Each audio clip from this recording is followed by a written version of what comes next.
It's the Great Lanes sports director Jason Bristol is going to reunite a retired baseball player with his one-of-a-kind items. It is so easy to get wrapped up in a reunion like this one. Wow. I hadn't seen Ellis Valentine in 30 years. And Ellis Valentine hadn't seen this. Excuse me, sir, I believe this is yours. For what seemed like an eternity. Oh, wow. Here's a story that proves all uniforms are not uniform. I never thought I'd see this again. Truth is, before today, I'd never met Ellis Valentine, and the last time I saw him, I was a kid and he was on one of my baseball cards. And in right field, the great arm of Ellis Valentine. But Ellis's remarkable major league career was no longer complete after priceless pieces of his memorabilia suddenly disappeared. And he's been waiting years to get them back. This is the guy.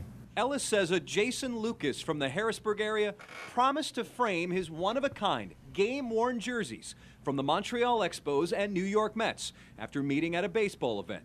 He got a picture of the finished product and a lot of excuses. It was damaged in shipping. Then, nothing. At that point, I felt helpless. Where are they?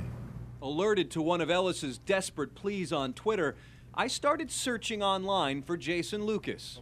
We're talking 2009, okay? There's been adequate time to right this ship, and it hadn't happened. But it did happen for me, and all it took was a few weeks.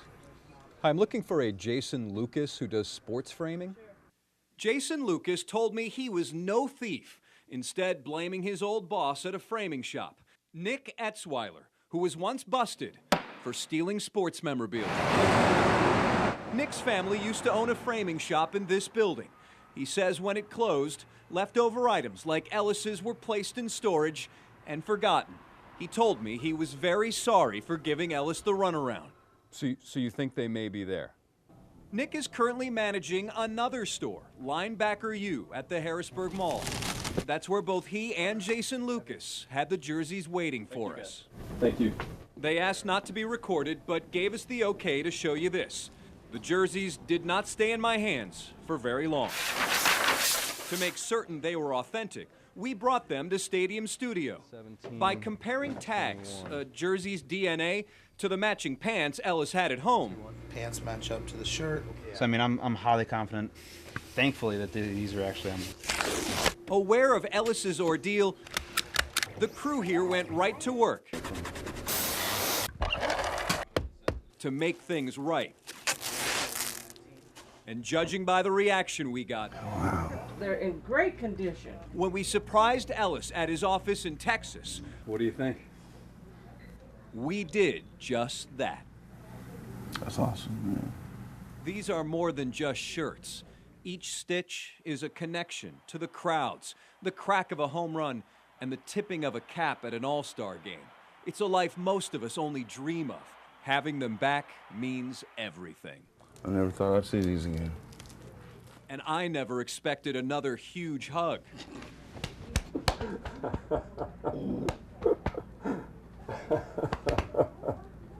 Oh, man. This was Valentine's Day, a reunion neither of us will ever forget. Jason Bristol is back with Metro again to see the miracle that's followed and how Metro is helping other horses once again. Good boy. Give him a brush and let him go. Good job. That is Metro, Come on, buddy. the painting racehorse. Yes, painting racehorse. Good man. As incredible as it still seems, a horse doing a painting, what painting has done for this horse is even more amazing. It saved his life. Yeah, painting has saved his life.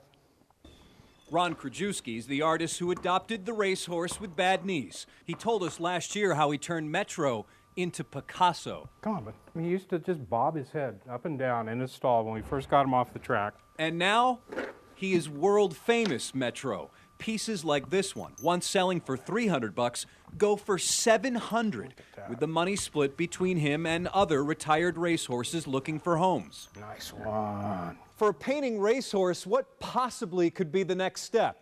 Sculpting? Woodworking? Scrapbooking? No, it's much simpler than that. How about running? A year ago, Metro couldn't do this. With bone growing in his knees, it's a debilitating thing for a horse. What Ron didn't tell us then, he wasn't expecting Metro to live much longer. Eventually, his knees were just going to lock up, and he was going to lay down for a nap one day and wouldn't be able to get back up. But with all that money from painting, Metro's vet, Dr. Kim Brokaw, could afford an experimental treatment. I thought it would just slow things down. I did not expect it to reverse. And the results have been nothing short of a miracle, and possibly a breakthrough for more horses.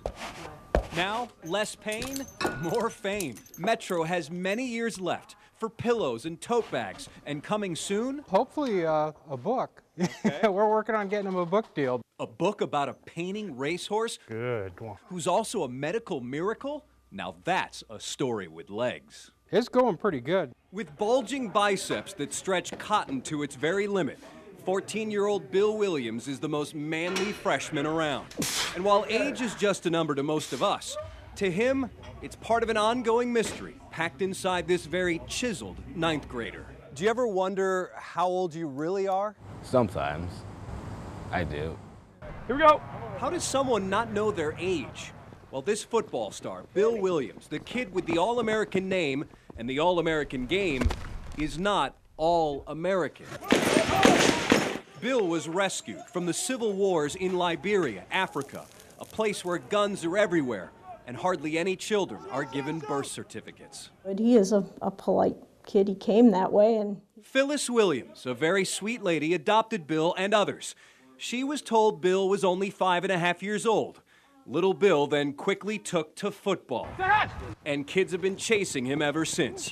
In middle school, he seemed to score every time he touched the ball. His very first carry for the varsity, he went 65 yards for a touchdown. And Phyllis is always there, cheering. She's never been a big sports fan, but even she realizes that Bill is been one of the better players on his team all along, so it doesn't surprise me, but it is, of course, bigger now that he's in high school. He keeps getting bigger, too, bench pressing more than 300 pounds. And with every extra plate, questions start piling up, too. The most popular one is how you get so big. And I try to tell them it's like mostly genetics. But this strong, this fast, this young, even Bill wonders sometimes, is the birthday he knows not a day or a year, but simply an estimate? I'm going by what's on his birth certificate, and it says he's 14, and we're going to list him as 14. Coach Frank Gay says what we don't know about Bill pales in comparison with what we do know. Bill has that drive that he doesn't want to be good, he wants to be great. Bill Williams is always smiling, adored by everyone at school, and most of all, he is thankful. I just so happen to be like one of the luckier ones to come here and like get a new start basically. So I gotta like start my life over. Lucky? Let us count the ways. And the days, too. And Tanya, where Bill is from, Liberia, less than 5% of the kids there have birth certificates. So kids, they grow up so fast. And this one is not slowing down either. This master of the motorcycle is just 6 years old. A boy? No, it's a precious little doll with blonde hair braided into a ponytail. Go, go, go! Kayla Yakov gets excited over horsepower. Not My Little Pony and other girly things. Do you play Barbie or anything like that? That's a no. It's a big yes, though, to being out here every day, sometimes hitting 50 or 60 miles an hour. And dragging a knee like that, that's what the pros do. And she's only in first grade. How does she do it? And I started on that corner. It wasn't that good. You try and get race strategy out of a 6-year-old. Dragging my knees sometimes. Actually, Kayla, being this good, this young, it's not a surprise. This isn't just a road, this is a racetrack, and it runs almost a half mile around her house. It also helps her dad, Dave, was a pro racer for 16 years. He knows what it takes. As long as she shows interest, I'm not gonna take a step back. But riding at home, that's one thing. Racing out here, it's actually more muddy evidence that she is a natural.